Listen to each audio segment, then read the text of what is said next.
آپ کو میں نے پیغمبروں کی ترتیب بتائی تھی. سب سے پہلے آدم علیہ السلام, شیث علیہ السلام, پھر کہا جاتا ہے کہ ادریس علیہ السلام, پھر نوح علیہ السلام. تو نوح علیہ السلام کا شمار بھی قدیم پیغمبروں میں ہوتا ہے. اللہ فرماتے ہیں وَلَقَدْ أَرْسَلْنَا نُوحًا إِلَىٰ قَوْمِهِ إِنِّي لَكُمْ نَذِيرٌ مُّبِينٌ. ہم نے نوح کو ان کی قوم کی طرف بھیجا اور انہوں نے کہا میں تمہیں کھلا ڈرانے والا ہوں, صاف صاف بتا رہا ہوں کہ تم جن بتوں کی عبادت کرتے ہو, ود سوا یعوق ودًا ولا سواع ولا یغوث ویعوق ونسرا. ود سوا یغوث یعوق اور نصر, یہ 5 بت تھے جن کی یہ لوگ عبادت کیا کرتے تھے. اور یہ بتوں کا پس منظر یہ تھا کہ کوئی بزرگ تھے, بڑے اللہ والے لوگ تھے جو ہر وقت اللہ اللہ کیا کرتے تھے. جب ان کا انتقال ہو گیا تو لوگوں نے عقیدت میں ان کے مجسمے بنا لیے, جیسے لوگ بناتے ہیں نا بڑی شخصیتوں کے. اسلام میں مجسمے بنانا حرام ہے. یہ جو آج کل لٹکے رکھے ہوئے ہوتے ہیں کپڑوں کی دکان پہ مجسمے, ان لوگوں کو چاہیے کہ اللہ کے عذاب سے ڈریں, بہت شدید وعید ہے. چہرہ اڑا دیں اس کا. بھئی آپ نے اپنی پروڈکٹ بیچنی ہے تو شکل دکھانے کی کیا ضرورت ہے؟ تو وہ چہرہ اڑا دیں پھر بے شک ٹھیک ہے, یا چہرہ مسخ کر دیں, ایسے ناریل جیسا گول سر اوپر رکھا ہوا اڑا کے, آنکھ ناک کان نہ بنا ہوا ہو. تو 5 بت تھے جو اصل میں بزرگ تھے, تو ان کی یادگاروں کے طور پر انہوں نے بت بنا لیے. تو شروع میں تو صرف یہ یادگاریں تھیں, آہستہ آہستہ ان کی عبادت بھی شروع ہو گئی. پھر یہ نظریہ آ گیا کہ اللہ تعالیٰ نے ان بزرگوں کو بھی اختیارات دیے ہیں. میں نے ایک بیان کیا تھا کہ اللہ نے اپنے نبی کو اختیارات نہیں دیے ہیں. تو ایک صاحب نے کمنٹس کیے تھے کہ توہین, کہ یہ شخص پیغمبر کی کیا کر رہا ہے, توہین. یہ سمجھتا ہے کہ پیغمبر بھی اس جیسے ہیں, معاذ اللہ, جیسے اس کو اختیار نہیں ہے تو پیغمبر کو بھی اختیار نہیں. تو یاد رکھو سب شرک جب بھی شروع ہوا ہے نا تو یہیں سے شروع ہوا ہے کہ اللہ نے, یار یہ آواز صحیح نہیں ہے, مزہ نہیں آ رہا, اس کو تھوڑا سا بڑھائیں یار, کہ اللہ تعالیٰ نے پیغمبروں کو, اپنے نیک لوگوں کو اختیارات دیے ہیں. اولاد ہے, بارش ہے, ہم ان سے بھی مانگ سکتے ہیں. تو پیغمبر کو جو مقام اور فضیلت حاصل ہے وہ اختیارات کی وجہ سے نہیں ہے, وہ اس لیے کہ آپ اللہ کا پیغام لوگوں تک پہنچا رہے ہیں. دیکھو امریکہ کا سفیر یہاں پر آئے گا تو اس کی ایک ویلیو ہوگی نا, اس لیے تھوڑی کہ وہ فیصلہ بھی کر سکتا ہے, فیصلہ وہ نہیں کرے گا, فیصلہ تو حکومت کرے گی, لیکن اس کی کوئی عزت کیوں دی جائے گی؟ بھائی امریکہ کا سفیر ہے, اس کی توہین امریکہ کی توہین سمجھی جائے گی.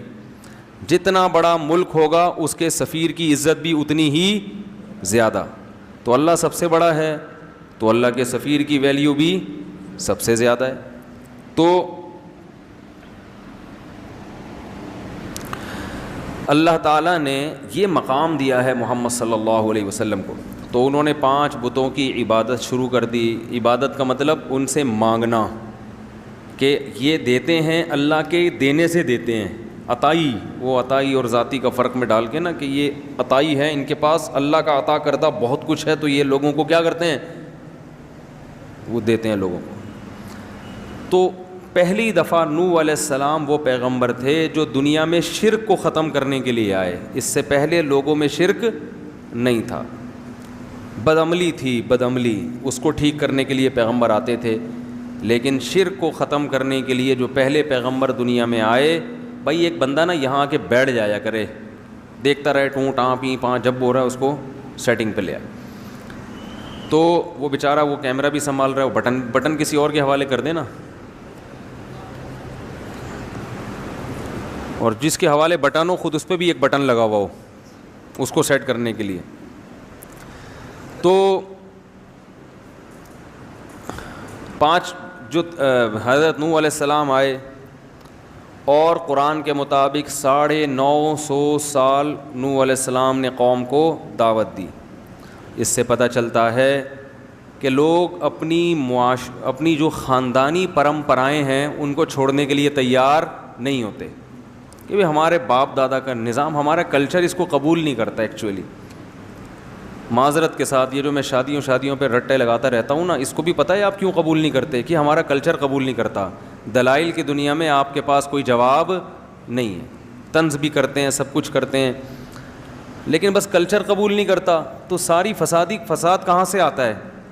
اچھائیاں بھی کلچر سے آتی ہیں, لیکن برائیاں بھی کلچر سے آتی ہیں. تو ہمیں یہ دیکھنا چاہیے کہ جو کلچر کی اچھی چیزیں ہیں ان کو اڈاپٹ کرنا چاہیے, جو بری چیزیں ہیں. اب دیکھو آج ایک ہندو لڑکی, پھر ماشاءاللہ میسیج آیا کہ کسی نے مجھے, عثمان بھائی نے رابطہ کرایا کہ انڈیا میں ایک ہندو ہے, مسلمان ہوئی ہے گھر کے اندر. میں سمجھا تو کوئی آدمی ہے, تو میں نے بڑا اپریشیٹ کیا اس کو, واٹس ایپ پہ اس کو میسیج بھیجے. وہ چھپ کے روزے رکھ رہا ہے, چھپ کے نمازیں پڑھ رہا ہے, سارا گھرانہ ہندو. بعد میں اس نے بتایا کہ میں لڑکی ہوں. عورت کے لیے, ایک لڑکی کے لیے کتنا مشکل کام ہے اپنے خاندان سے بغاوت کرنا. تو کیسے ہمت دی اللہ نے, لیکن چھپ کے روزے اور چھپ کے نمازیں, چاروں طرف ماحول ساتھ نہیں دے رہا. لیکن بات سمجھ میں آ گئی کہ بھئی ہم ان پتھروں کے بنے ہوئے بتوں کو کیوں پوجیں, یہ کیا لگتے ہیں ہمارے, یہ کیا لگتا ہے ہمارے. عجیب بات ہے, آپ کو کوئی آپ کے گھریلو معاملات میں دخل اندازی دے, آپ کو برا لگے گا نا. کوئی بندہ آئے جو آپ کا بڑا دوست ہو, کہ اور بھائی بتاؤ بھابھی آج کل تمہارے ساتھ سیٹ چل رہی ہیں, آپ بولیں گے کہ تو میرا کیا لگتا ہے بھائی, یا تو میں نے تیرے ساتھ شیئر کیا ہو اپنے گھریلو معاملات, پھر تو مجھ سے پوچھے تو ٹھیک ہے, تو خام خواہ میں آگے پوچھ رہا ہے بھابھی واپس آ گئیں ہیں ٹھیک ہے. تو آپ کہیں گے بھائی تو میرا کیا لگتا ہے جو تم مجھ سے اتنی ڈیٹیل میں پوچھ رہا ہے. تو ایک انسان, اس سے کے سامنے آدمی اپنے گھریلو حالات شیئر نہیں کرتا, اور اگر وہ خود سے دلچسپی لے تو غصہ ہو جاتا ہے. تو انسان کی تو پھر بھی ایک ویلیو ہے. تو جن بتوں کو آپ نے اپنے ہاتھوں سے بنایا وہ تو انسان سے بھی کم ہیں. ان کے سامنے اپنے سارے راز فاش کر دینا کہ میں نے یہ کیا تھا, بھگوان میرا یہ معاف کروا دو, میرے آج کل پیسے نہیں ہیں جیب میں, پیسے دلوا دو. تو ساری اپنی ذاتی پرسنل باتیں اس کے ساتھ شیئر کرنا, یہ تو میرے بھائی اور بھی زیادہ غلط بات ہے نا, تو بہت ہی بری بات. آپ بھگوان سے بولا کرو تو میرا کیا لگتا ہے بھائی, جو میں تجھے اپنے دکھڑے سناؤں, تو لگتا کیا ہے ہیں بھائی, تجھے تو کمپنی نے بنایا ہے. بس زیادہ نہیں بولوں گا میں. وہ ایک ہندو کا, ایک اور ہندو کا فون آ رہا ہے, وہ ہندو ہی ہے, وہ کہہ رہے یار آپ مذاق اڑاتے ہو ہندو مذہب کا. میں نے مذاق تو نہیں اڑایا بھائی کبھی. خیر, تو اللہ ہدایت دے, عقل سلیم عطا فرمائے. تو نوح علیہ السلام نے 950 سال دعوت دی ہے, 40-50 سے زیادہ لوگ ایمان نہیں لائے, 40-50. اور دن میں بھی پکارا, رات کو بھی پکارا, ربی انی دعوت قومی لیلا و نہارا. دن میں بھی گیا, رات کو بھی گیا. اور کیا ہو گیا تھا کہ دیکھ کے نا آنکھوں میں, کانوں میں انگلیاں ڈالنے لگے تھے لوگ. اس وقت عمریں لمبی ہوتی تھیں لوگوں کی, قد بھی بڑے لمبے ہوتے تھے. نبی صلی اللہ علیہ وسلم نے فرمایا آدم علیہ السلام کا قد 60 گز تھا. 60 گز کتنا ہوگا بھائی, یہاں سے وضو خانے تک. پاؤں کتنے بڑے بڑے ہوں گے بھائی, آنکھیں, بہت اللہ نے قد دیے تھے پہلے لوگوں کو. گھستے گھستے اتنے سے ہو گئے. اس زمانے میں تو بچے اتنے بڑے پیدا ہوتے تھے, بلکہ اس سے بھی بڑے بچے پیدا ہوتے ہوں گے. میں سوچتا ہوں اس زمانے کا انسان ہم لوگوں کو دیکھ لے, جیب میں ڈال کے چلا جائے گا, بولے گا یہ کیا ہو یار, تم لوگ ہو کیا. اور فن خوانی ایسے ہے, محلے کے دادا ایسے بنے ہوئے ہوں گے. تو چونٹیاں ہیں ہم لوگ تو ان کے مقابلے میں. تو عمریں بھی لمبی تھیں اور قد بھی لمبے تھے. ہوتے ہوتے اتنے سے رہ گئے ہم لوگ. اب آگے پتہ نہیں کیا ہوگا. یہ اگر سب چائنیز بن گئے فیوچر میں جا کے تو پتہ نہیں کیا ہوگا. تو وہ چائنیز اتنے چھوٹے چھوٹے, تھائی لینڈ کے لوگ نا, ہم لوگ جب تھائی لینڈ میں لفٹ میں سوار ہوتے تھے تو لفٹ پہ لکھا ہوتا تھا 10 آدمیوں کی جگہ ہے. تو ہم بھی 5 ہی آتے تھے کہ لفٹ کا سائرن بجنا شروع ہو جاتا تھا. ہم حیران ہوتے, آواز صاف آ رہی ہے آپ لوگوں کو, ہم حیران ہوتے کہ یار جگہ تو 10 آدمیوں کی ہے, 5 کے بعد ہی یہ سائرن بجنا شروع. تو ایک دن کسی نے بتایا یہ 5 تھائی لینڈ کے لوگوں کی ہے, انڈین پاکستانی کے 5 نہیں ہیں. وہ اتنے سے ہوتے ہیں نا تو ان کے حساب سے 5 آدمی رکھے ہوئے, 10 آدمی رکھے ہوئے انہوں نے. تو ہم لوگ والے 5 بھی کافی ہیں. تو اگر کوئی لاہور کا چلا گیا تو وہ 1-2 ہی کافی ہو جائے گا. تو نوح علیہ السلام نے دن میں بھی پکارا، رات کو بھی پکارا، ربی انی دعوت قومی لیلا ونہارا فلم یزدہم دعائی الا فرارا۔ نفرتیں کم ہونے کے بجائے بڑھتی گئیں، کیونکہ پیسے نہیں دے رہے تھے نا۔ آج درس قرآن کرو، اس کے بعد افطاری کی دعوت کرو تو دیکھو کتنے لوگ آئیں گے، چائے پلاؤ تو دیکھو کتنے، فری میں کرو نہیں آتے لوگ۔ ہر چیز میں لوگوں کو پیسہ چاہیے، کھانا پینا چاہیے، تو کیونکہ پیسے نہیں دے رہے تھے تو لوگوں کو آپ کی دعوت سمجھ میں نہیں آ رہی تھی۔ بالآخر ایک وقت آیا، اب میں تھوڑے سے وہ کلام پڑھ کے سناتا ہوں۔ اللہ تعبدوا الا اللہ، آواز گونج رہی ہے، مجھے سمجھ میں نہیں آ رہی، پتہ نہیں آپ لوگ کو کیسے، اس کو ذرا کنٹرول کریں بھائی آواز کو۔ نوح علیہ السلام نے کہا کہ اللہ کے سوا کسی کی عبادت مت کرو، غلامی صرف کس کی ہوگی؟ اللہ کی۔ دعا صرف کس سے مانگی جائے گی؟ اللہ سے۔ ان بزرگوں سے مت مانگو۔ انی اخاف علیکم عذاب یوم علیم، دردناک عذاب کا خطرہ ہے، دردناک عذاب کا۔ فقال الملأ الذین کفروا من قومہ، قوم کے بڑے بڑے لوگوں نے، سرداروں نے کہا، جو اپر لیول لوگ تھے نا، دولت مند وڈیرے، اس ٹائپ کے لوگوں نے کہا، ما نراک الا بشرا مثلنا، آپ تو ہماری طرح کے انسان ہو، آپ تو ہماری طرح کے انسان ہو۔ ہر پیغمبر کو یہ طعنہ ملا ہے کہ تم ہماری طرح کے انسان ہو، تو کبھی بھی اللہ نے اس کا جواب یہ نہیں دیا کہ ان سے کہہ دیں نہیں میں تمہاری طرح کا انسان نہیں ہوں، بلکہ مجھے کچھ الگ سے طاقتیں ملی ہیں، ایسا کبھی بھی نہیں۔ ہر پیغمبر نے کہا کہ ہم نے کب کہا کہ ہم انسان نہیں ہیں بھائی، اور ہم نے کب کہا کہ ہم یہ کچھ کر سکتے ہیں؟ ہماری دعوت کو فوکس کرو کہ ہم جو دعوت دے رہے ہیں وہ ٹھیک ہے یا نہیں ہے۔ یہ مت دیکھو کہ دعوت دینے والا انسان ہے یا فرشتہ ہے، بہت مشکل ہے بھائی۔ بات کو دیکھو کہ بات صحیح کر رہے ہیں کہ اس کو بھائی کہاں گئے، وہ نہیں سیٹ ہوا، نہیں اتنی آواز گونج رہی ہے میرے کان خراب ہو رہے ہیں، ہوں آواز آ رہی ہے نا، اب کچھ بہتر ہو گیا۔ تو دعوت کو دیکھو کہ دعوت صحیح ہے یا نہیں ہے۔ تو ما نراک الا بشرا مثلنا، کہ ہم سمجھتے ہیں کہ آپ ہماری طرح کے انسان، کھاتے ہو پیتے ہو، بیمار بھی ہوتے ہو، دوا کی بھی ضرورت۔ اس سے ایک بات تو یہ پتہ چلی کہ لوگ یہ سمجھتے ہیں کہ بزرگ بننے کے لیے کوئی ٹیکنیکل قسم کی چیزیں ہونی چاہیے آپ کے پاس۔ نارمل آدمی بزرگ جب پیغمبر نہیں بن سکتا تو اب لوگ کہتے ہیں بزرگ بھی نہیں بن سکتا۔ سوئمنگ کرنے والا تو بزرگ ہو ہی نہیں سکتا، ہارس رائڈنگ کرنے والا، اور شادیوں والا تو سوال ہی پیدا نہیں ہوتا، شادیوں والا تو سوال ہی پیدا نہیں ہوتا۔ تو یہ سب چیزیں کیا بنا لی ہیں لوگوں نے؟ ٹماٹر خریدتے ہوئے پکڑا گیا بزرگ نہیں ہو سکتا، انڈے لا رہا ہے، گھر سے جھاڑ پڑ رہی ہے، میاں بیوی میں جھگڑا ہو رہا ہے، تو جھگڑا کیوں ہو گیا؟ یہ بزرگ ہیں، ان کے ہاں تو جھگڑا نہیں ہوتا۔ بھائی سب کے ہاں سب کچھ ہوتا ہے، جب نارمل زندگی گزرے گی تو جھگڑے بھی ہوں گے، محبتیں بھی ہوں گی، کٹی بھی ہوں گے، دوستی بھی ہوں گے، سب کچھ ہوتا ہے، کیونکہ انسان ہے نا۔ آپ کے جذبات کبھی مجروح، طلاقیں بھی ہوتی ہیں اور دوستیاں بھی ہوتی ہیں۔ ہاں یہ ان کے ہاں مشکل ہوتا ہے، عام لوگوں کے ہاں آسان ہو جاتا ہے، کیونکہ یہ جذبات پہ کنٹرول کرتے ہیں، لیکن سب کچھ سب کے ہاں ہوتا ہے۔ بیمار بھی ہوتے ہیں، تکلیف بھی ہوتی ہے، اور تکلیف میں ہائے ہوئے بھی کرتے ہیں۔ لوگ سمجھتے ہیں کہ کسی بزرگ کو تکلیف ہو اور وہ کہہ رہے آؤ میرے تکلیف ہو رہی ہے، تو کہتے ہیں یہ تو بزرگ ہیں، ان کو کیوں تکلیف ہو رہی ہے بھائی؟ تو بزرگ ہیں بھائی، تکلیف بھی ہوگی اور شادی کا شوق بھی ہوگا شوق بھی ہوگا، کیونکہ آدمی پہلے ہیں، بزرگ بعد میں۔ وہ ہمارے حضرت ایک واقعہ سناتے تھے کہ ایک آدمی سے کسی نے پوچھا مفتی کسے کہتے ہیں؟ تو اس نے کہا مفتی، بزرگ کسے کہتے ہیں؟ اس نے کہا بزرگ وہ ہوتا ہے، مفتی اور بزرگ وہ ہوتا ہے جو کوئی حسین جمیل عورت سامنے سے گزر جائے، کوئی اس کی توجہ اس طرف ہو ہی نہیں، اتنا نیک ہو۔ تو وہ بیچارہ دیہاتی تھا، اس نے بولا او اس کو تو ہمارے یہاں مخنث بولتے ہیں، ہجڑا بولتے ہیں اس کو ہمارے یہاں۔ اچھا اس کو یہ لوگ جنت میں جائیں گے، متقی اس کو بولتے ہیں؟ تو یہ تصور ہی غلط ہے۔ ہاں پرہیزگار اسے کہتے ہیں، دل تو انسان کا مائل ہوتا ہے، مگر وہ یہ دیکھتا ہے کہ یہاں دل کی خواہش پوری کرنا حلال ہے یا حرام۔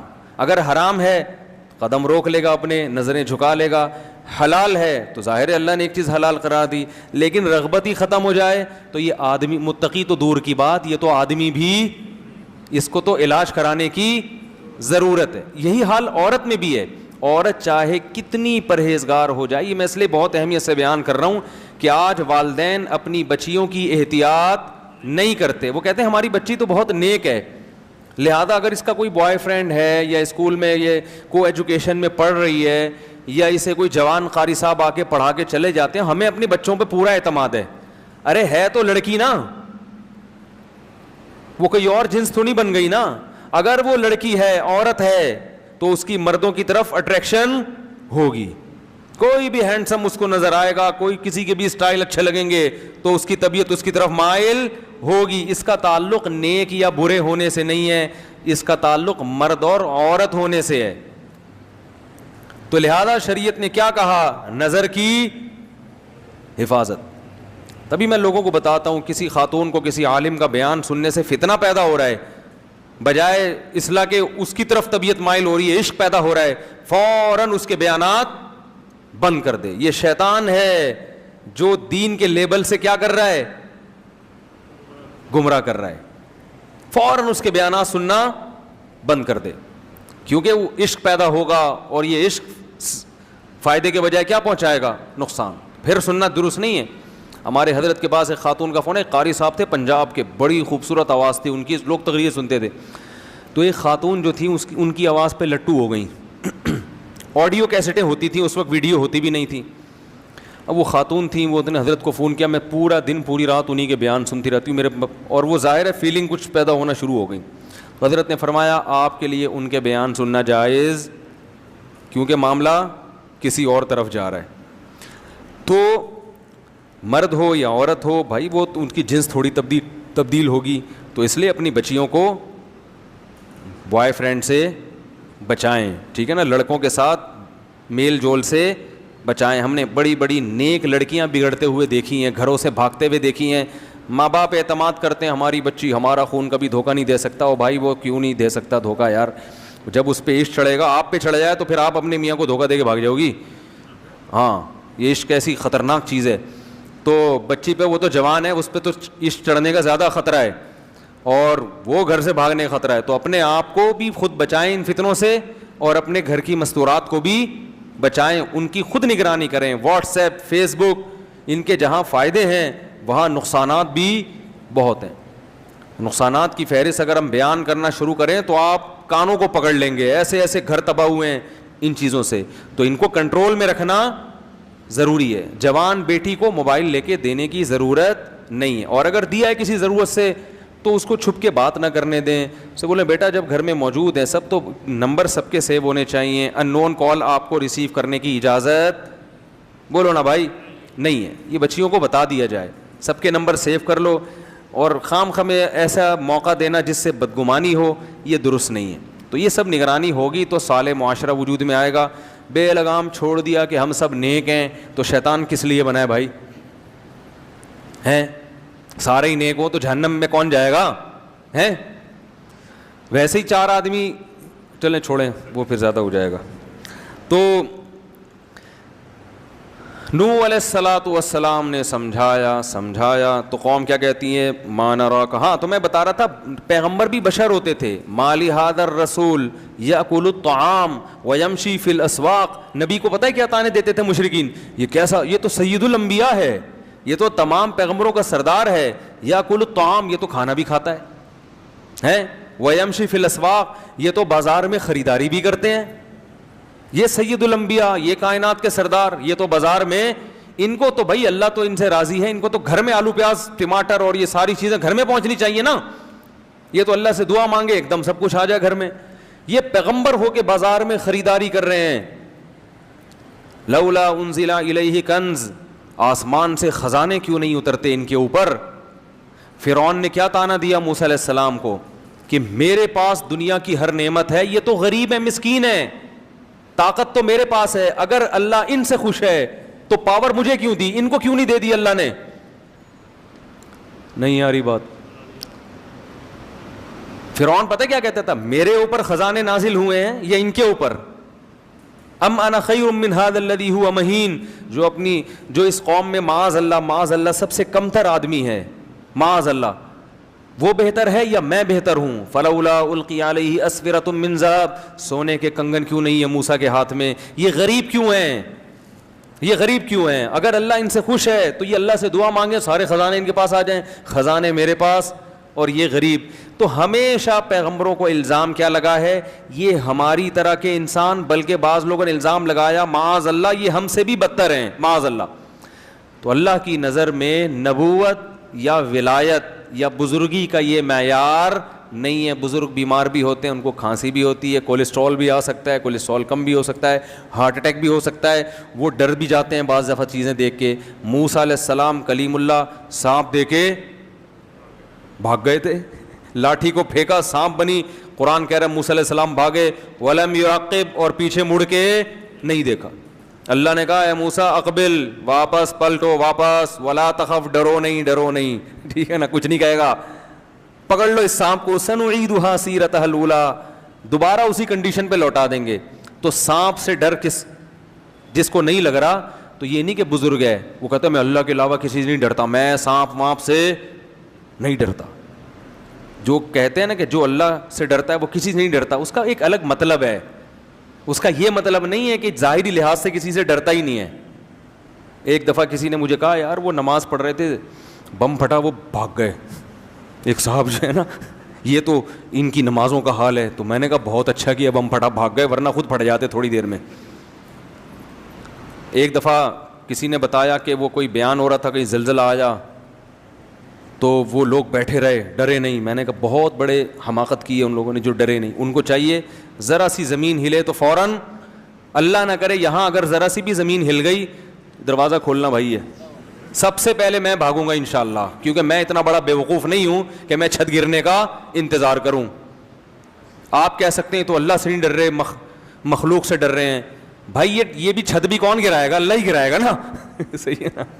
تو اللہ سے ہی ڈر رہے ہیں، اللہ بھی چھت نہیں گرا، ہم بھاگ رہے ہیں۔ تو اللہ تعالیٰ ہاں یہ کہہ سکتے ہیں بھائی موت تو ایک دن آنی ہے، تو اگر ہمیں پتہ چل جائے نا اس ٹائم پہ آنی ہے، پھر ہم چھت گرنے کا انتظار کر لیں گے، ہمیں تھوڑی پتہ ہے کب آنی ہے۔ ہمیں تو اللہ نے کہا بچ گئے تو اس کا مطلب ہے ابھی نہیں آنی تھی، ٹھیک ہے نا، مر گئے تو اس کا مطلب ہے آنی تھی۔ تو تقدیر کا ہمیں پہلے سے علم ہے ہی نہیں، تو جب علم ہی نہیں ہے تو ہم تو اپنے حساب سے کریں گے جو ہماری سمجھ میں آئے گا۔ تو اللہ نہ کرے کہیں ذرا سی بھی زمین ہلے، تراویح چھوڑ کے پتلی گلی سے نکلو، کوئی کہنا متقی نہیں ہو، بولے تو چلا جا بھائی میں بھاگ رہا ہوں۔ تو یہ پاگلوں والی حرکتیں ہیں، بیوقوفوں والی باتیں ہیں۔ زلزلہ آ رہا ہے تو بھاگ نہیں رہے، وہاں سے طوفان آ رہا ہے تو ابے اللہ بچائے گا۔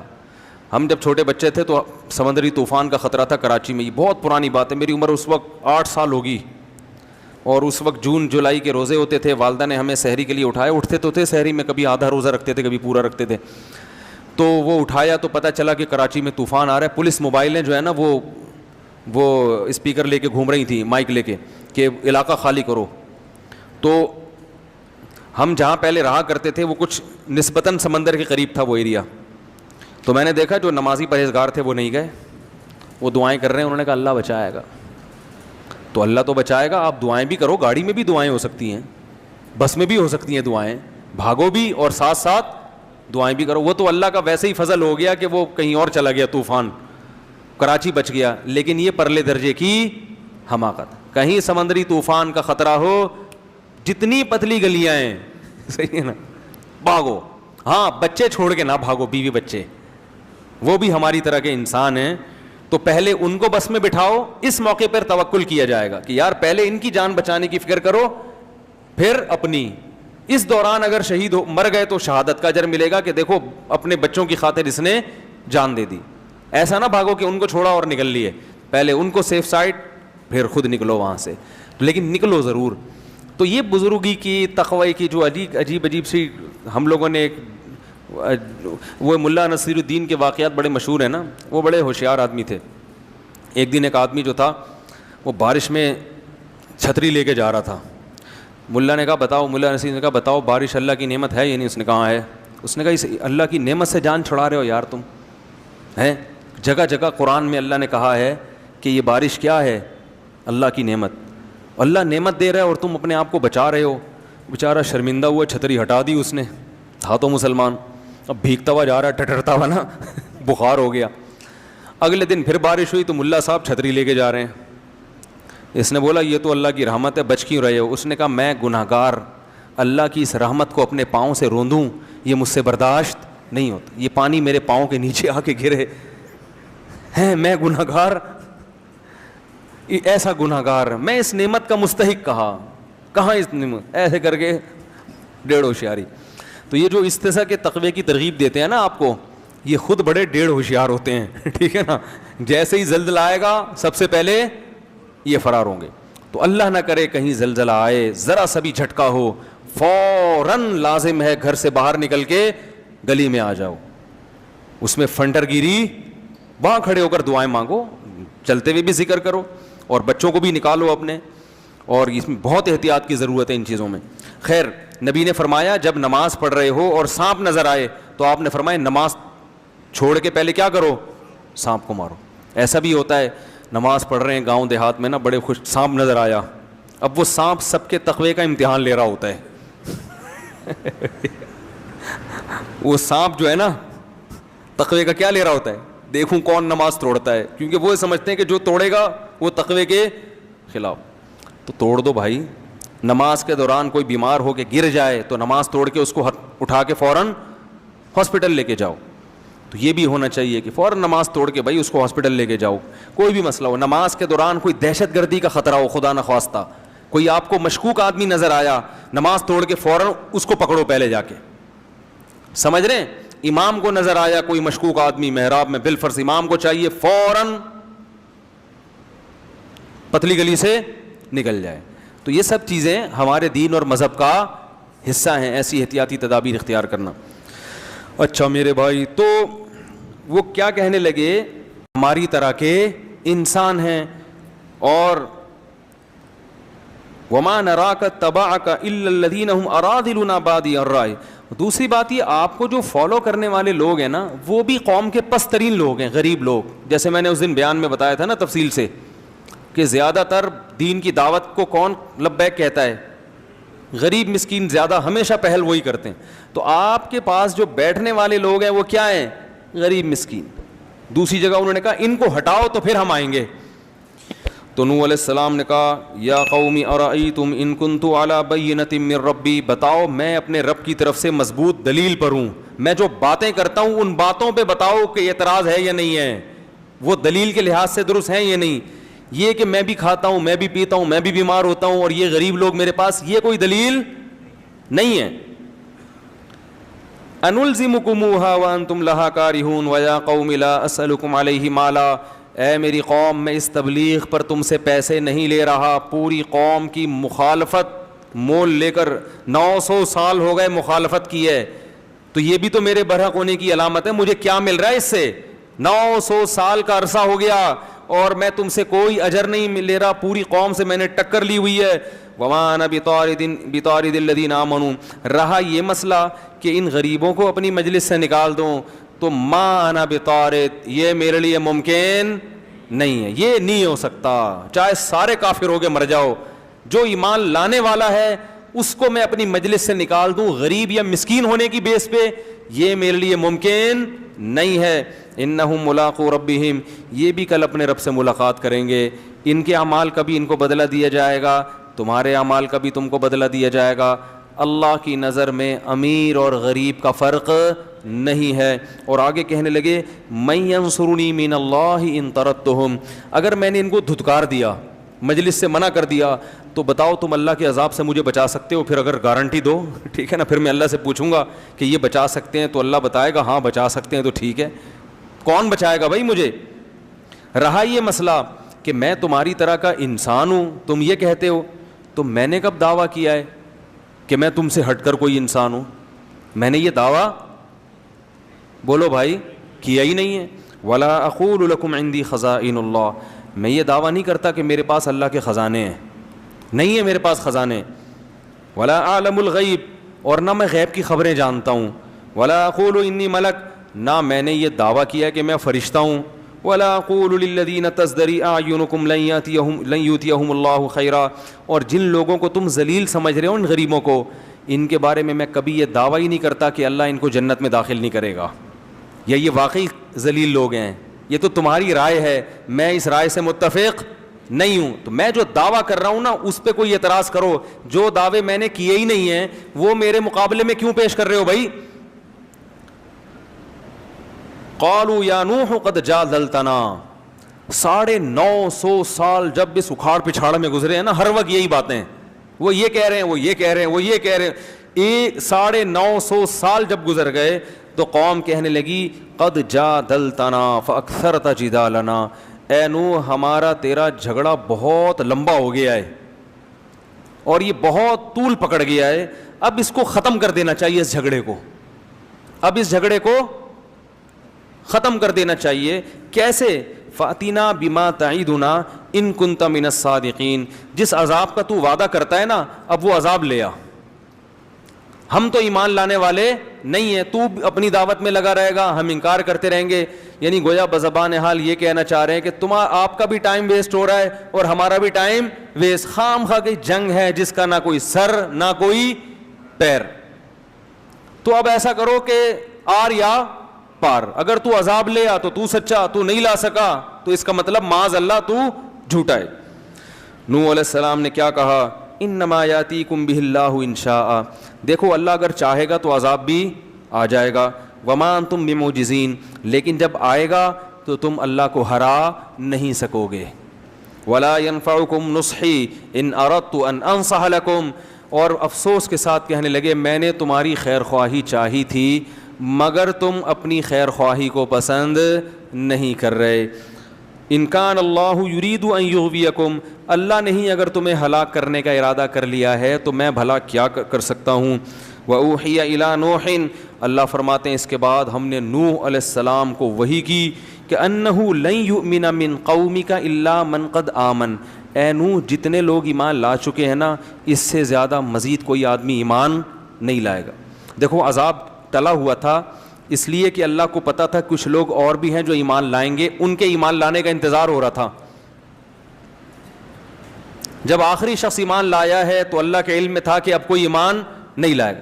تو آپ دیکھو اللہ نے 950 سال تک اس آخری فرد کا بھی انتظار کیا ہے جس کے ایمان لانے کی امید ہے. اس سے پتہ چلتا ہے کہ اللہ کی نظر میں ایمان کی کتنی بڑی ویلیو ہے. یہ جو آج غیر مسلمانوں کو تانے دیتے ہیں نا, تم ترقی میں پیچھے, لوڈ شیڈنگ, IMF کے قرضے, کرپٹ حکمران, تم تھرڈ تیسری دنیا کے گرے پڑے نیچ لوگ, یہ ہم نیچ ہیں جس کی وجہ سے اللہ نے اس دنیا کو باقی رکھا ہوا ہے کیونکہ اللہ کا نام لیتے ہیں. حدیث میں آتا ہے جس دن جب تک ایک شخص بھی اللہ کا نام لیتا رہے گا اللہ اس کائنات کو تباہ نہیں کرے گا. جس دن وہ آخری شخص دنیا سے گیا جو اللہ اللہ کیا کرتا تھا, اللہ ان سائنسدانوں کی ترقی اور یہ IMF کی معیشت اور ان کے قرضے اور ان کی آسمان سے باتیں کرتی ہوئی ترقی کو خاطر میں نہیں لائے گا. ایک دم اس کائنات کو تباہ کر دے گا کیونکہ اللہ نے یہ بنائی ہے اپنے لیے. تو جب اللہ کو ماننے والے ہی نہیں بچیں گے تو اللہ بتا دے گا یہ تم اس کائنات کے بادشاہ تم نہیں ہو. بڑی قدر ہے اللہ کے ہاں کس کی؟ ایمان والوں کی. اس لیے میں کہتا ہوں جو لوگ یورپ اور مغرب جا کے کافروں میں رہ کے ایمان سے دستبردار ہو جاتے ہیں وہ اپنا بہت بڑا خسارہ کر رہے ہیں. قرآن میں جگہ جگہ اللہ نے کہا لا یغررک تقلب الذین کفروا فی البلاد, غیر مسلموں کی ترقی دیکھ کر متاثر مت ہو. ایک جگہ تھوڑی ہے قرآن میں, جگہ جگہ ہے لا یغررک, یہ چیز تمہیں دھوکے میں نہ ڈال دے. ہمیشہ اسی چیز نے لوگوں کو دھوکے میں ڈالا ہے. فرعون کے مقابلے میں موسیٰ کے ماننے والے کم کیوں تھے؟ ترقی کس کے پاس تھی؟ فرعون کے. حکومت کس کے پاس تھی؟ پالیسیاں کون بناتا تھا؟ فرعون. لوگ کہتے تھے یار یہ تو اپنی جان بچاتے پھر رہے ہیں. پاور کس کے پاس ہے؟ فرعون کے. تو زیادہ پلڑا کس کی طرف تھا؟ فرعون. قارون کے ماننے والے بولو نا زیادہ. اسی طرح آج بھی یہی ہے دنیا میں ہمیشہ. اور اللہ نے کیا فرمایا ایک اور جگہ پہ سورہ زخرف میں, فرمایا کہ اگر ہمیں یہ خطرہ نہ ہوتا کہ ایمان والے سارے ہی کافر نہ ہو جائیں تو ہم کافروں کو اس سے بھی زیادہ نوازتے جتنا ہم نے اب نوازا ہوا ہے.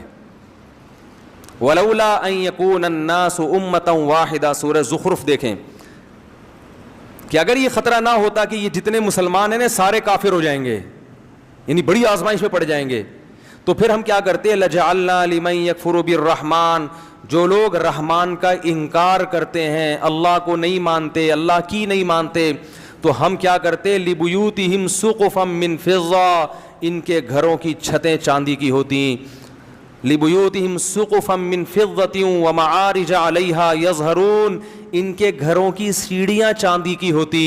وَزُخْرُفًا, کسی کی چاندی کی اور کسی کی سونے کی ہوتی.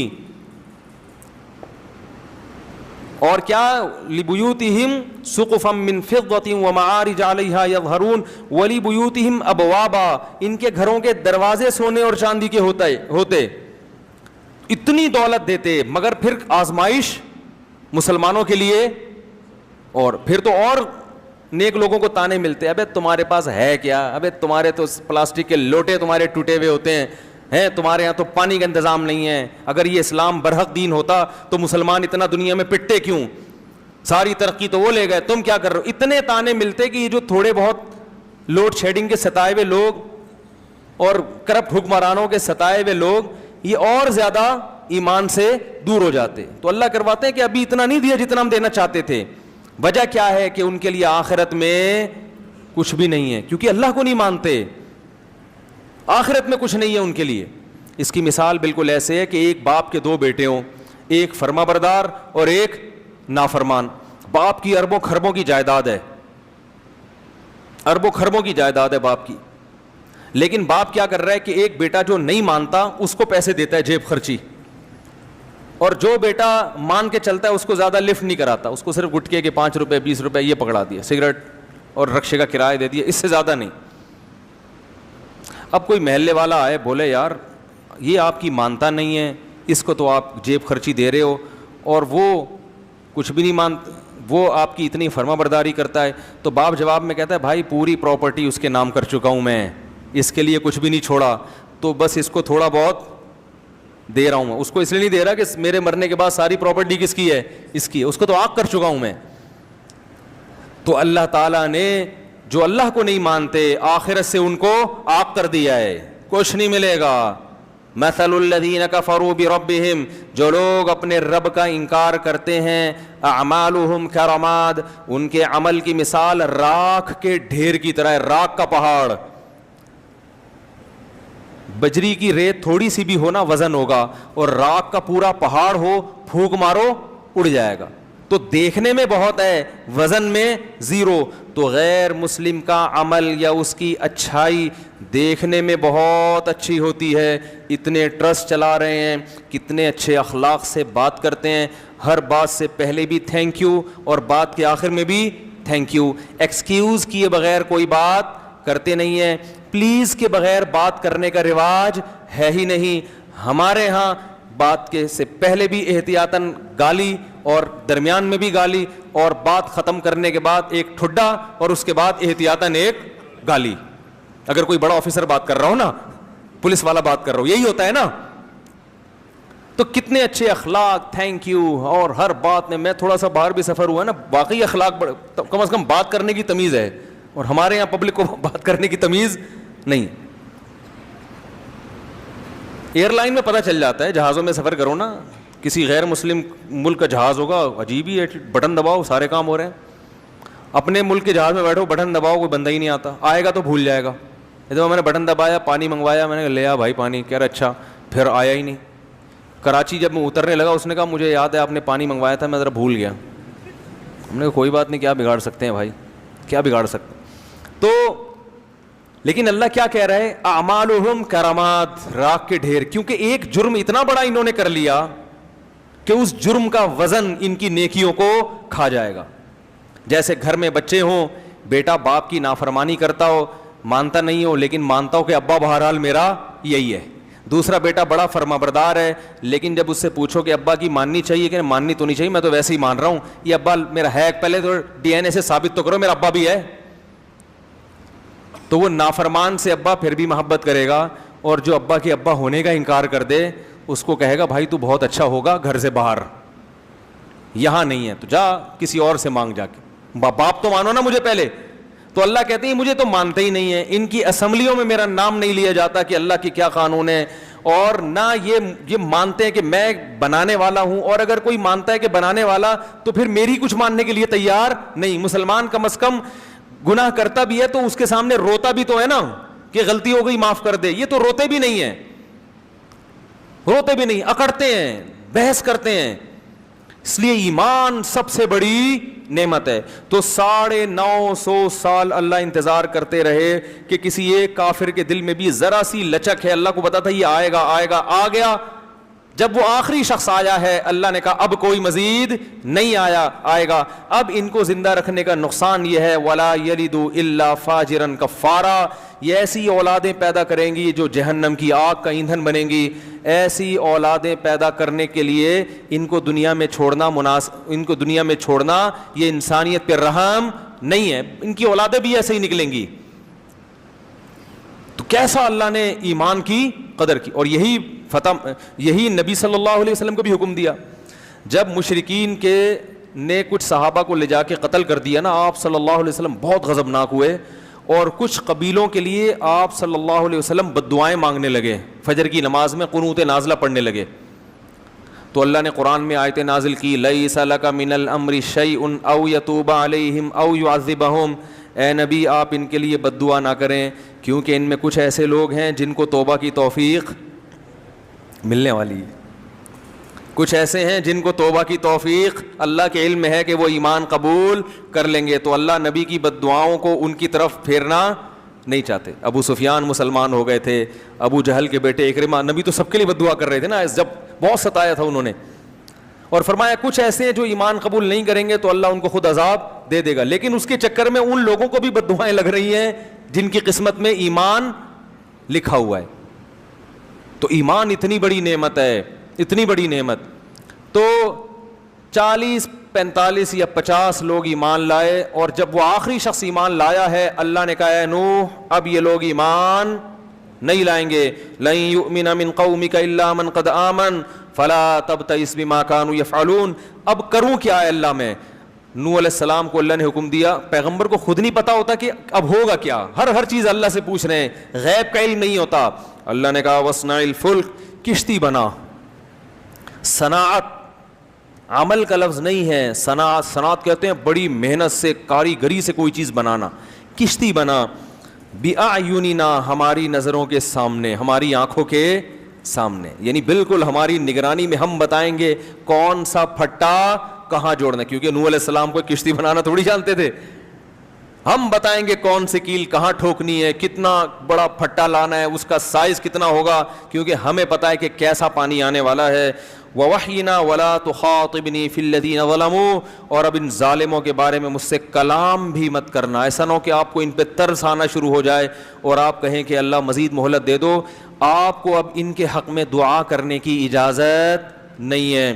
انہم مغرقون, یہ سب کے سب غرق ہوں گے, اور اللہ نے ان کے غرق ہونے کا فیصلہ کر لیا ہے. یہ واقعہ تو قرآن میں بھی ہے, اس کو یہودی بھی مانتے ہیں اور اس کو عیسائی. یہ دنیا میں اتنا بڑا واقعہ ہوا تھا کہ تمام آسمانی کتابیں یا کوئی ایسی تاریخی ورق جو اس زمانے سے چلا آ رہا ہے, ان تمام کتابوں میں, صحیفوں میں یہ واقعہ موجود ہے. آج بھی تورات میں بھی ہے اور انجیل میں بھی ہے. تھوڑی سی انہوں نے تبدیلی تو کر لی, مگر اس طوفان کا اور اس بارش کا اور پوری دنیا کے انسانوں کا تباہ ہونا یہ تمام کتابوں میں لکھا ہوا ہے. تو اللہ نے فرمایا وَيَصْنَعُ الْفُلْكَ, نوح علیہ السلام کشتی تیار کر رہے تھے. وَكُلَّمَا مَرَّ عَلَيْهِ مَلَأٌ مِّن قَوْمِهِ, جب بھی قوم کے وڈیرے اور سردار لوگ گزرتے, سخروا منہ, مذاق اڑاتے کہ پانی دور دور تک نہیں ہے, نہ کوئی دریا ہے. کشتیاں تیار بھی ہوتی ہیں تو دریا کے کنارے, تاکہ وہیں دھکا دے کے پانی میں لے جائیں. یہ تو دور تک نہ کوئی دریا ہے نہ بارش ہے, اور بارش بھی ہوتی ہے تو اتنا پانی تھوڑی ہوتا ہے کہ کشتیاں تیار کرنی پڑیں. تو مذاق اڑانے لگے. قال ان تسخروا منا, نوح علیہ السلام نے کہا اگر آج تم ہمارا مذاق اڑا رہے ہو فإنا نسخر منکم, ان قریب ہم تمہارا مذاق اڑائیں گے. کہ کیسی تمہیں دعوت دی, کس رب کی طرف بلایا, دلائل کے انبار لگا دیے مگر ماننے کے لیے تیار نہیں. کما تسخرون جیسے تم مذاق اڑا رہے ہو, ان قریب ہم تمہارا مذاق اڑائیں گے. فسوف تعلمون ان قریب تمہیں پتہ چل جائے گا. من یاتیہ عذاب یخزیہ کون ہے جس پر ذلیل کرنے والا عذاب آئے گا اور ہمیشگی کا عذاب کس پر آنے والا ہے. حتی اذا جاء امرنا قرآن کہتا ہے یہاں تک کہ جب ہمارا حکم آ پہنچا. کشتیاں تیار ہو رہی, کشتی تیار ہو رہی ہے, جب بن کے مکمل ہو گئی اللہ فرماتے ہیں وفارت تنور اور زمین کی دراڑوں سے پانی نکلنا شروع. زمین کے جو سوتے ہوتے ہیں نا جہاں بھی, اس سے پانی نکلنا شروع. قرآن نے ایک جگہ آتا ہے کہ ہم نے آسمان کے بند بھی کھول دیے اور زمین کے بند بھی, زمین سے بھی پانی نکلنا شروع اور آسمان سے بھی پانی, بہت تیز پانی برسنا شروع. قل نحمل فیہا من کل زوجین ہم نے نوح سے کہا کہ ہر جانور کی قسم میں 2 جوڑے لے لو, نر اور مادہ, کیونکہ جانور بھی ہلاک ہو جاتے ہیں ظاہر ہے انسان کے ساتھ. ہر جانور جس کو بھی زمین میں رہنا ہے اس سے ایک من کل, ہر قسم کے جانور جو بھی پانی میں رہنے والے نہیں ہیں ان تمام جانوروں میں سے ایک جوڑا آپ رکھ لیں. وَأَهْلَكَ اور اپنے رشتہ داروں کو بھی اس میں سوار کر لیں. إِلَّا مَنْ سَبَقَ عَلَيْهِ الْقَوْلُ ہاں جس کے مقدر میں ہلاکت ہے وہ آپ کے ساتھ کشتی میں سوار نہیں ہوگا. وَمَا آمَنَ مَعَهُ إِلَّا قَلِيلٌ اللہ فرماتے ہیں نوح کے ساتھ ایمان والے بہت تھوڑے لوگ تھے, بہت تھوڑے جو اس کشتی میں سوار ہوئے. وَقَالَ ارْكَبُوا فِيهَا جب سوار ہو گئے تو اللہ نے فرمایا ارکبوا فیہا اس کشتی میں سوار ہو جاؤ. بسم اللہ مجریہا اللہ کے نام سے اس کا چلنا ہے. ومرساہا اور اللہ کے نام سے اس کا ٹھہرنا ہے. کشتی میں سوار ہونے کی دعا بھی یہی ہے کہ اللہ کے نام سے چلے گی اور اللہ کے نام سے ٹھہرے گی. ان ربی لغفور الرحیم اور یہ کہو کہ میرا رب بہت مغفرت کرنے والا اور اپنے بندوں پر بہت رحم کرنے والا ہے. وہی تجری بہم فی موج اللہ فرماتے ہیں وہ کشتی ایک موج کی طرح چل رہی تھی. جیسے سمندر کی لہریں اوپر نیچے ہوتی ہیں تو کشتی بھی ایسے ہو رہی تھی. اتنا طوفان آیا. کل جبال پہاڑ کی طرح پانی کے اندر ایسے جیسے بہت بڑا پہاڑ ہچکولے کھا رہا ہو ایسے چل رہی تھی. اس موقع پر نوح علیہ السلام نے اپنے بیٹے کو پکارا. وکان فی مازل وہ ایک کنارے پہ کھڑا ہوا یہ منظر دیکھ رہا تھا. یا بنی ارکم معنا اے میرے پیارے بیٹے, بنیا کہتے ہیں پیارے, جب محبت سے بلانا ہوتا ہے نا, اے میرے پیارے بیٹے ارکم معنا میرے ساتھ کشتی میں ہمارے ساتھ سوار ہو جا. ولا تکم مع الکافرین اور کافروں میں مت ہو, کلمہ پڑھ لے اور آ جا کشتی میں. قالا تو کہنے لگا سآوی الی جبل میں ایک پہاڑ پہ چڑھ جاؤں گا. یعصمنی من الماء وہ پہاڑ مجھے پانی سے بچا لے گا. جب انسان کی خواہشات سے آنکھیں اندھی ہوتی ہیں نا تو یہ حال ہوتا ہے اس کا. یہ واقعات ہیں مگر ان واقعات کو سن کر ہمیں اپنے گریبان میں جھانکنا چاہیے کہ ہمارے دل بھی ایسے سخت ہو چکے ہیں. اس نے کہا مجھے پہاڑ بچائے گا. نوح علیہ السلام نے کہا لا عاصم اليوم من امر اللہ الا من رحم دیکھ آج جس پر اللہ رحم کرے گا نا وہی بچے گا. اپنی طاقت سے وسائل اور اسباب سے کوئی بھی نہیں بچ سکتا. یہ بات ابھی ہو رہی ہے. قرآن کہہ رہا ہے وحال بینہم الموج باپ اور بیٹے کے درمیان ایک لہر حائل ہوئی ہے. فکان من المغرقین اور نوح علیہ السلام کے بیٹے کو لے کر اس نے پانی میں غرق کر دیا. قرآن میں دوسری جگہ آتا ہے اغرقوا فادخلوا نارا پوری قوم غرق ہوئی اور آگ میں داخل. یہ قبر کا عذاب ہے. اس سے یہ بھی پتہ چلتا ہے کہ قبر کے عذاب کے لیے قبر میں دفن ہونا ضروری. لوگ کہتے ہیں نا قبر میں دفن نہیں ہوں گے تو کہاں سے عذاب ہوگا. تو اللہ کہہ رہا ہے سمندر پانی میں غرق ہوئے اور داخل کہاں ہوئے آگ میں. آپ ایئر کنڈیشن کمرے میں سو رہے ہو اور خواب میں آگ میں جل سکتے ہو کہ نہیں جل سکتے. تو خواب کی مثال بھی برزخ کی مثال بھی خواب کی طرح ہے. تو برزخ جب پانی میں مرتا ہے نا انسان تو کسی اور جہاں میں پہنچ جاتا ہے. وہاں آگ بھی ہے اور جنت کا باغ بھی ہے وہاں پہ. جب یہ وہ بیٹا بھی ہلاک ہوا تو سب ہلاک ہو گئے. قیل یا ارض ابلعی ماءکی اللہ فرماتے ہیں ہم نے زمین کو کہا اے زمین اپنے پانی کو نگل لے. کیا عجیب بلاغت ہے. یہ نہیں کہا کہ جذب کر لے. یہ قرآن نگلنے کے لفظ سے بتا رہا ہے کہ اتنا پانی تھا کہ اگر جذب ہونا شروع ہوتا تو صدیاں گزر جاتی, بہت وقت گزر جاتا, وہ پانی ختم نہ ہوتا. اللہ کہہ رہے ہیں نگل. جیسے ایک پانی پینے کا طریقہ ہوتا ہے بھائی آپ چوس چوس کے گھونٹ بھر بھر کے پیتے ہو, اور ایک ہوتا ہے کہتے ہیں نا بس کڑوی چیز ہے ایک ہی گھونٹ میں نگل لو. تو اللہ نے فرمایا نگل, کھینچ اس پانی کو, زور لگا تاکہ نوح علیہ السلام خشکی پہ اترنے کے قابل بن جائیں. ایسا نہ ہو یہ کئی سال اسی میں پڑے رہیں, بہت پانی ہے. تو یہ قرآن پانی کی کثرت بیان کر رہا ہے. ابلعی ماءکی, نگلنا شروع کر اس پانی کو, گھونٹ بھر بھر کے اپنے اندر کھینچنا شروع کر. ویا سماء اقلیعی, اور اے آسمان اس پانی کو اکھاڑ دے. اکھاڑنے کا لفظ, پانی آسمان پہ چپکا ہوا تھوڑی ہوتا ہے جو اکھڑے, وہ تو بادلوں میں ہوتا ہے. یہ بھی بلاغت ہے کہ جیسے شیٹرنگ ہو نا, اور وہ جب مکمل ہو جائے تو ایک ایک پھٹے کو اکھاڑا جاتا ہے, وہ اتنی مضبوطی سے چھت سے چپکا ہوا ہوتا ہے کہ اس کو اکھاڑا جاتا ہے. تو اللہ فرماتے ہیں اتنی کثرت سے پانی تھا کہ اگر ہم آسمان کو حکم دیتے نا کہ تھم جا, تو تھمتے تھمتے بھی کئی سال لگا دیتا. ہم نے کہا اکھاڑ کے اپنا کنیکشن پانی سے منقطع کر دے, اکھاڑ دے اس کو, طاقت اور قوت کے ساتھ اس کو دھکیل کے ختم کر دے, کیونکہ بہت وقت لگے گا, اتنا پانی برس رہا تھا. یہ سب بلاغت ہے, بلاغت بات کو سمجھانے کے لیے کہ پانی کی کثرت کتنی زیادہ تھی.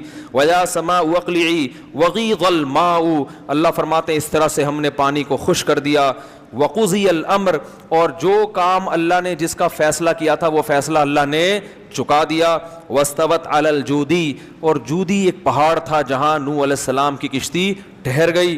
وَقِيلَ بُعْدًا لِلْقَوْمِ الظَّالِمِينَ, اور اللہ کی طرف سے کہا گیا لعنت ہو ان ظالموں پر جنہوں نے 950 سال پیغمبر کی بات پہ کان بولو بھائی نہیں دھرے. دیکھو اس سے ہمیں کیا سبق ملتا ہے. آج پیغمبر کے بعد پیغمبر کے وارث کون ہیں؟ علماء. حدیث میں آتا ہے العلماء ورثۃ الانبیاء. تو یاد رکھو جیسے پیغمبر کی دعوت کو ٹھکرانا ہلکا نہیں ہے, اسی طرح پیغمبر کا جو برحق وارث ہوگا وہ اگر آپ کو کوئی حق بات بتا رہا ہے, اللہ کی طرف بلا رہا ہے, اس کی دعوت کو ٹھکرانے کو بھی ہلکا مت سمجھا کرو. لوگ کہتے ہیں مولوی کہتے ہیں سود حرام ہے, بینک کی جاب چھوڑ دو, بہنوں کو وراثت دے دو, اور جناب کیا ہے وہ یہ جو ہے وہی وہ کہہ رہا ہے, اشارہ کر رہا ہے وہاں سے, یہ بچہ کہہ رہا ہے, یہ مجھے سکھا رہا ہے کہ کیا یہ 4 شادیاں کرو. تو وہ 4 نہ بھی کرو, طلاق یافتہ بیوہ عورتوں کو سہارا دو, ٹھیک ہے نا. اور کیا ہے, اولڈ ہوم میں ماں باپ کو جمع مت کراؤ, شراب مت پیو, اور ہمت کے ساتھ داڑیاں بھی رکھ لو. یار اللہ کے نبی کا حکم ہے عفو اللحیٰ, زیادہ ڈر ہوتا ہے لوگ بھاگی نہ جائیں, اس لیے میں زیادہ اس موضوع کو چھیڑتا نہیں ہوں. تو یہ سارے احکامات ہیں. تو یہ مولوی کی اپنی دعوت نہیں ہے, وہ پیغمبر کی دعوت کو آپ تک ٹرانسفر کر رہا ہے. تو اس کو ٹھکرانے کو بھی ہلکا مت سمجھ. اگر عمل نہیں ہو رہا گڑ گڑاؤ اللہ کے سامنے, اللہ توفیق دے, مگر دعوت کو ٹھکرانا بڑا خطرناک ہے. اللہ یہ نہیں کہے گا کہ مولوی صاحب نے یہ کہا تھا, اللہ کہے گا, آپ بھی کہہ سکتے ہیں مولوی تو ہماری طرح کا آدمی ہے, ہم کیوں اس کو کیوں مانے ہم. تو یہی بات تو لوگ پیغمبروں کے ساتھ کرتے, ہماری طرح کے انسان ہیں. تو بھائی پیغمبر نے کیا کہا, دعوت دیکھو میری دعوت کیا دے رہا ہوں. اور پیغمبر تو کم از کم اتنا اہتمام تھا کہ پیغمبر جو دعوت دے رہے ہیں اس کی مخالفت نہیں. لیکن علماء میں اس بات کا امکان ہے کہ جس چیز کی طرف دعوت دے رہے ہوں اس پر عمل نہ کر رہے ہوں, اس کا امکان ہے, کیونکہ اللہ نے پیغمبروں کی حفاظت کا وعدہ کیا ہے, ہر مولانا کی حفاظت کا اللہ نے وعدہ نہیں کیا. البتہ علماء گمراہی پہ جمع ہو جائیں یہ نہیں ہو سکتا, سارے خراب ہو جائیں یہ نہیں ہو سکتا. تو آپ کو یہ نہیں دیکھنا ہے کہ بلانے والے کی شخصیت کون ہے, یہ دیکھنا ہے کہ بلا کس کی طرف رہا ہے. اللہ کی طرف بلا رہا ہے تو اس کی دعوت کو ٹھکرا نہیں سکتے آپ. یہ تبلیغ والے جو آتے ہیں نا دروازہ بجا کے کہتے ہیں ہمارے اندر دین آ جائے, تمہارے لوگ سب سے ہلکی دعوت اس کو سمجھتے ہیں. اللہ کے ترازو میں سب سے بھاری دعوت یہ. آپ کے گھر پولیو کے قطرے والے بھی آتے ہیں, بچوں کو پولیو پلانا ہے, وہ بھی دعوت دیتے ہیں آپ کو, نہیں پلاؤ گے تو پولیس آ جائے گی تھوڑی دیر میں. آپ کے گھر میں پیپسی والے بھی آتے ہوں گے, بھائی 4 پیپسی پر 1 فری آج کل پیکج چل رہا ہے, بتائیں کتنی پیپسی چاہیے. برگر والے بھی آتے ہیں, پیزا والے بھی, بھائی یہ دیکھیں یہ برگر ہمارے ہاں یہ پروڈکٹ ہے. ایک دفعہ میں نے فون کر کے منگوا لیا تھا, صرف برگر تھا وہ, اس کے اندر 1-2 فارمیلٹی کے لیے چپس کے ساشے رکھے ہوئے تھے. تو خیر آتی ہیں کمپنیاں کہ یہ منگوائیں تو اس میں 4 پہ 1 فری, اس طرح کے پیکج ہوتے ہیں نا. آپ سنتے ہیں یار, سن تو لو کیا کہہ رہا ہے, ہو سکتا ہے کوئی فائدے کی بات ہو, کارڈ لے کے رکھ تو لیتے ہیں آپ, ہوتا ہے نا. صرف بیچنے آتی ہیں خواتین, دیکھا ہوگا آپ نے کہ یہ کمپنی ہے, یہ صرف ہے ہمارا, دکان سے لیں گے اتنے کا ملے گا, ہم سستے میں بیچ رہی ہیں. لوگ تھوڑی سی دعوت سن لیتے ہیں, لیکن تبلیغ والے جب آتے ہیں نا, دین ہمارے اندر آ جائے, ساری دنیا کے اندر آ جائے, لوگ کہتے ہیں یہ تو ٹائم ویسٹنگ کے علاوہ کچھ بھی نہیں ہے. تو بھائی یہ وہ چیز ہے جس کا آخرت میں کیا ہوگا. پیپسی کا سوال نہیں ہوگا. اللہ کہے گا کہ میرے لیے کتنا ٹائم دیا تو نے, اس کو ہلکا مت سمجھا کرو, اس دعوت کو سن لیا کرو. میرے والد صاحب ایک بات کہتے تھے, جس نے حق بات سننے کا اپنے اندر تحمل پیدا کر لیا, اتنی برداشت پیدا کر لی کہ صرف سن لے, اللہ عمل کی خود بخود توفیق دے دیتے ہیں اس کو. جو بد عمل لوگ ہوتے ہیں نا, وہ سننا ہی گوارا نہیں کرتے, کہتے ہیں بند کرو بیان مولانا صاحب کیا لگایا ہے, وہ لگاؤ اس کو کوئی گانا لگاؤ ٹائٹ سا, نہیں تو رمضان چل رہا ہے تو قوالی لگا دو, ہیں رمضان چل رہا ہے تو کیا لگا دو, وہ ایک ہی چیز ہے, وہ گانا ہے, وہ قوالی. مقصد اس میں بھی تھرکنا, اس میں الگ اسٹائل میں تھرکنا ہے. اس میں لمبے لمبے بال ہوتے ہیں, منہ میں پان ہوتا ہے, اور گول گول پیٹ ہوتے ہیں, توندے ہوتے ہیں, یہ الگ ذائقہ ہے بھائی اس کا. میں ایکسپریس ٹی وی جاتا تھا پچھلے سال رمضان میں درس قرآن کی ریکارڈنگ کے لیے, تو اسٹوڈیو میں ریکارڈنگ ہوتی تھی. تو میں ایک دن جلدی چلا گیا, تو اسٹوڈیو میں قوالی چل رہی تھی, جہاں میں درس قرآن دے وہاں قوالی ہو دھم دھڑم دھم دھم دھڑم دھم چل رہا ہے, اور وہ عجیب ناچ گانا. وہ خیر وہ قوالی بند ہوئی تو مجھے بٹھا دیا انہوں نے. اب ہم ٹوپی پگڑی پہن کے بیٹھے, تو جتنے قوالی سن رہے تھے نا, وہی ٹوپیاں پہن کے درس قرآن سننے کے لیے بیٹھ گئے. اڑی میں نے کہا یہ کیا ہے یار, ابھی یہ تھرک رہے تھے, ابھی کہہ رہے ہیں بھائی پروگرام یہ چل رہا ہے, اب تو سیزن کے حساب سے چلتے ہیں. کس کے حساب سے بھائی, پروگرام کے حساب سے چلتے ہیں. وہ سارے صوفی بن کے بیٹھے ہوئے ہیں. تو ان میں ایک پہ بڑا اثر ہو گیا تھا, جب میں درس دیتا تھا تو وہ بڑا روتا تھا, اور پھر اس نے مجھ سے رابطہ بھی کیا. میں نے کہا چلو, ایک کو تو اللہ نے ہدایت دی, وہ اس نے کبھی بیچارے نے سنا ہی نہیں قرآن, تو اس پہ اثر ہو گیا تھا کافی, پتہ نہیں شارٹ ہو گیا مارکیٹ سے, تو اللہ کرے نیک بن گیا ہو. تو سب سے جو بڑی دعوت ہے نا اللہ کی نظر میں, وہ دعوت ہے جو لوگوں کو اللہ کی طرف بلائے. ومن احسن قولا ممن دعا الی اللہ, اللہ فرماتے ہیں اس سے اچھی بات کسی کی ہو ہی نہیں سکتی جو لوگوں کو اللہ کی طرف بلائے. بس یہ واقعہ جلدی سے ختم کرتا ہوں میں. تو اللہ نے فرمایا جب وہ پہاڑ پر ٹھہری ہے, ونادا نوح ربہ, نوح علیہ السلام نے اپنے رب کو پکارا. قال ربی ان ابنی من اہلی, اے اللہ میرا بیٹا ہلاک ہو گیا, وہ تو میرا رشتہ دار تھا, میرے اہل میں سے تھا, اور تو نے وعدہ کیا تھا کہ میرے اہل و عیال میں سے کسی کو ہلاک نہیں کرے گا. اللہ نے کہا یا نوح انہ لیس من اہلک, وہ تیرے اہل میں سے نہیں تھا. انہ عمل غیر صالح, اس کا عمل ٹھیک نہیں تھا. اور پھر اللہ نے تنبیہ کی کہ مجھ سے دوبارہ ایسا سوال مت کرنا. نوح علیہ السلام نے اللہ سے استغفار کیا. اس کے بعد اللہ نے کہا یا نوح اہبط بسلام منا. اب پوری زمین میں اس وقت آبادی بھی ظاہر ہے کم ہوگی, اتنی تو نہیں ہوگی جتنی آج ہے, لیکن بہت بڑی خلقت ہلاک ہوئی ہے. تو نوح علیہ السلام اکیلے ان 40-50 آدمیوں کے ساتھ, باقی ساری انسانیت کیا ہو گئی, ہلاک. تو اللہ نے نوح علیہ السلام سے کہا اہبط, اس پہاڑ پہ اتریں, آپ اس سے نیچے اتریں, بسلام منا, میری طرف سے سلامتی, و برکات, اور برکتوں کے ساتھ. علیکا, یہ برکتیں آپ پر بھی ہوں گی, اور ان امتوں پر بھی جو آپ کے ساتھ ہیں, ان قوموں پر بھی جو آپ پر ایمان لانے والے لوگ ہیں, جو آئندہ نسل میں, سب پر اللہ کی طرف سے برکتیں. وَأُمَمٌ سَنُمَتِّعُهُمْ, لیکن کچھ وقت کے بعد پھر ایسی قوم آنے والی ہے جس کو میں دنیا کے فائدے پہنچاؤں گا, لیکن پھر ان کو بھی دردناک عذاب ہوگا. کچھ وقت تو یہ انسان تمیز سے چلیں گے, اس کے بعد پھر پیغمبر کی تعلیمات کو آہستہ آہستہ پھر وہی دنیا داری میں لگ جائیں گے. تو قرآن کہہ رہا ہے تلک من انباء الغیب, اے محمد صلی اللہ علیہ وسلم یہ وہ غیب کی باتیں ہیں, نوحیہا الیک, جو ہم آپ کو بتا رہے ہیں. ما کنت تعلمھا انت, یہ باتیں آپ بھی نہیں جانتے تھے, ولا قومک, اور نہ آپ کی قوم جانتی تھی, آپ عالم الغیب نہیں ہیں. من قبل ھذا, میرے بتانے سے پہلے آپ نہیں جانتے تھے. فاصبر, لہذا جیسے نوح نے 950 سال صبر کیا ہے, آپ بھی ان مشرکین کی تکلیفوں پر صبر کریں. ان العاقبۃ, کیسا پیارا اختتام ہو رہا ہے اس واقعے کے, اینڈ کتنا اچھا ہے. فاصبر, اے محمد آپ کو بھی کیا کرنا ہے؟ صبر کرنا ہے. کیوں؟ ان العاقبۃ للمتقین، انجام ہمیشہ اچھے لوگوں کا ہوگا. اس حالت کو نہ دیکھیں آپ، مکہ میں بلال پر پتھر رکھے جا رہے ہیں، خباب ابن ارت کو کوئلوں پہ لٹایا جا رہا ہے، اس کو نہ دیکھو، یہ دیکھو انجام کس کا اچھا ہوا. متقین وہ لوگ جو گناہوں سے بچتے ہیں، انجام ہمیشہ انہی کا اچھا ہوتا ہے. دیکھو انگریزوں کی جوانی مت دیکھو، انگریزوں کا بڑھاپا دیکھا کرو. انجام مسلمان کا اچھا ہوتا ہے، جوانی انگریز کی اچھی ہوتی ہے، مگر وہ ساری جوانی کے مزے بڑھاپے میں کرکرے. کوئی محبت کرنے والا نہیں ہوتا، کوئی رونے والا نہیں ہوتا. روتے ہیں تھوڑا بہت، وہ بھی اولڈ ہاؤس سے اطلاع آ گئی کہ حضرت جی کا انا اللہ ہو گیا ہے، تو چلو یار وہیں دفنا دو، دیکھ لیں گے، بہت کم. تو اللہ تعالیٰ فرماتے ہیں والعاقبۃ اور بالفرض دنیا میں اچھا ہو بھی جاتا ہو، اصل تو کیا ہے؟ آخرت. تو اللہ تعالیٰ ہمیں اس اور بھی واقعات ہیں، وہ پھر کل بتائیں گے انشاءاللہ.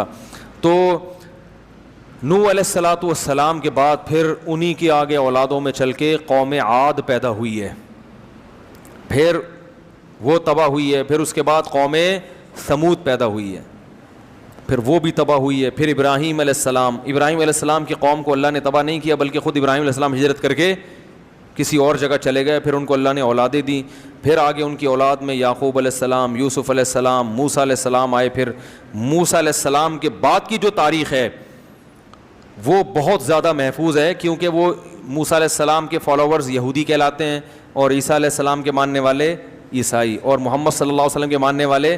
تو یہ تین آسمانی مذاہب آج تک موجود ہیں. تو اس لیے موسیٰ علیہ السلام کے بعد کی جو ہسٹری ہے یہ تو آج بھی یعنی آسمانی کتابوں کے علاوہ کتابوں میں بھی ہمیں ملتی ہے.